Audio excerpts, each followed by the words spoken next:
সম্মানিত উপস্থিতি, যেখান থেকে আমাদের প্রতিবেদনটি দেখছেন সকলকে আমাদের চ্যানেলের পক্ষ থেকে শুভেচ্ছা জানাচ্ছি। দর্শক, আমার সামনে এই যে গাছটি দেখতে পাচ্ছেন, এটা আমরা সকলেই কিন্তু চিনি। এটা হচ্ছে একটি আমের গাছ। তো আম গাছের নিচে আজকে আমাদের এই কাজটি হাতে নিয়ে দাঁড়ানোর মেন যে উদ্দেশ্য, সেটা হচ্ছে এটাকে কিন্তু হার্ড প্রুনিং করা হবে। আমরা তার আগে জেনে নিই যে হার্ড প্রুনিং আমরা কেন করব।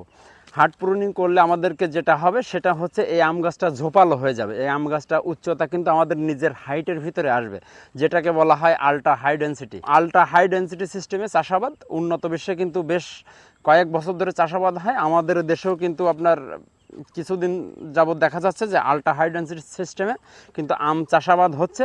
তো এই আম চাষাবাদ করতে হলে আমাদের কিন্তু প্রথম স্টেপ থেকে কিছু পদক্ষেপ নিতে হয়। আমাদের যখন চারাটা রোপণ করা হয় তখন আমাদের খেয়াল রাখতে হবে যে আমরা যেন ছোট চারা সংগ্রহ করি, তারপর কোথায় গ্রাফটিং করা এটার জন্য অনেক নিচুতে হয়, এগুলো আমাদের খেয়াল রাখতে হয়।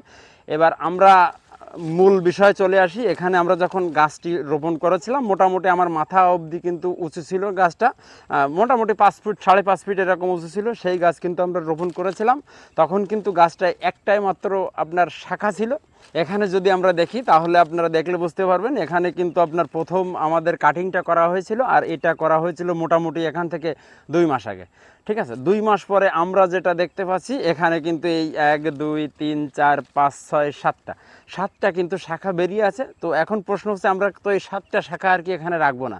যদি 7টা শাখা রাখি তাহলে কি হবে, যে এখানে কিন্তু একটা মানে ডালের জটলা পাকিয়ে যাবে।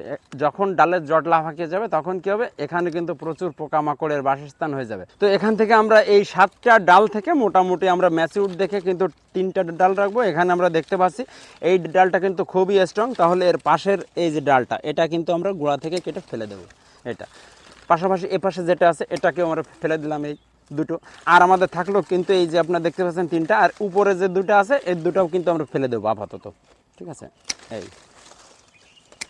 তো এখানে আমাদের কিন্তু প্রাথমিক স্টেপে 3টা ডাল থাকলো। আমাদের খেয়াল রাখতে হবে, প্রথমে আমরা কেটেছিলাম একটা মাথা কেটে কিন্তু আমাদের এখানে বেশ কয়েকটা মাথা হয়েছিল, সেখান থেকে কিন্তু প্রথম স্টেপে আমরা 3টা রাখলাম। ঠিক আছে, 3টা রাখার পর এবার আমাদেরকে যেটা করতে হবে, এটা তো অনেক বড় হয়ে গেছে, এখান থেকে যদি আমাদের শাখা প্রশাখা রাখা হয় তাহলে কিন্তু গাছটা উঁচু হয়ে যাবে। এক্ষেত্রে আমরা এখানেও কিন্তু প্রুনিং করব। ঠিক আছে, এখানে আমাদের প্রুনিং করার সময় খেয়াল রাখতে হবে, এই যে ডালটা দেখতে পাচ্ছি এখানে কিন্তু প্রথম নোটটা কিন্তু এই।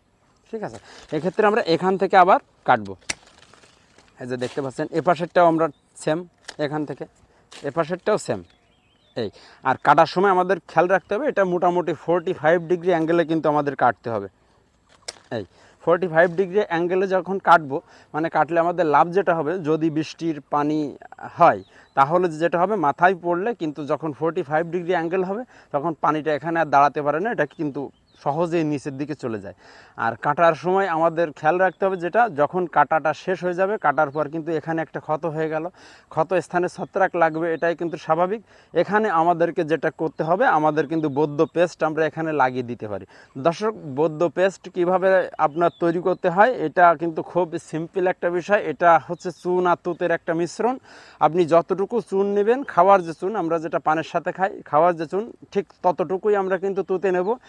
এবারে চুন আর তুতেটাকে সুন্দর করে আপনার মিহি করে ফেলতে হবে। ফেলার পর এটা ততটুকু পরিমাণ পানি দেব, মানে যতটুকু হলে আমরা পেস্ট আকার ধারণ করে। ঠিক আছে, যখন এটা আমরা কাঠি দিয়ে নাড়তে থাকবো, পেস্ট আকার ধারণ করবো, তখন এটা আমরা তুলি দিয়ে কিন্তু এটা মানে মাথায় আর কি লাগিয়ে দেবো। তাহলে কি হবে, যে এর মাথায় কিন্তু ছত্রাক আক্রমণ করতে পারবে না।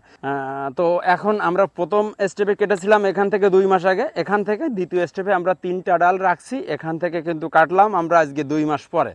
ঠিক আছে, এখন কাটার পরে আমরা বৈদ্য পেস্টও লাগিয়ে দিলাম। আমাদের কিন্তু এ পর্যায়ে কাজ একেবারে শেষ।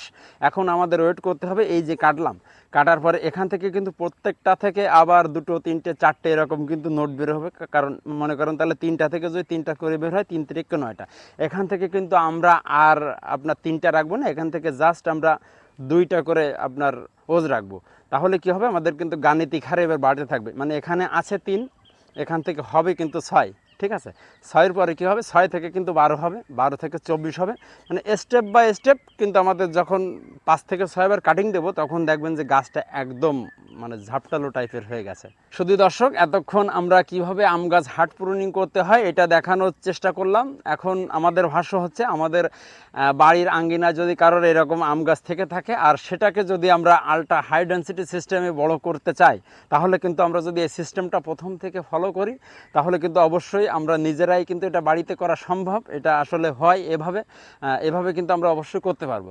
তো এতক্ষণ ধৈর্য ধারণ করে আমাদের সঙ্গে থাকার জন্য আপনাদেরকে আবারও স্বাগত জানিয়ে আমরা আমাদের আজকের প্রতিবেদন এখানে শেষ করছি। ভালো থাকবেন, খুব ভালো।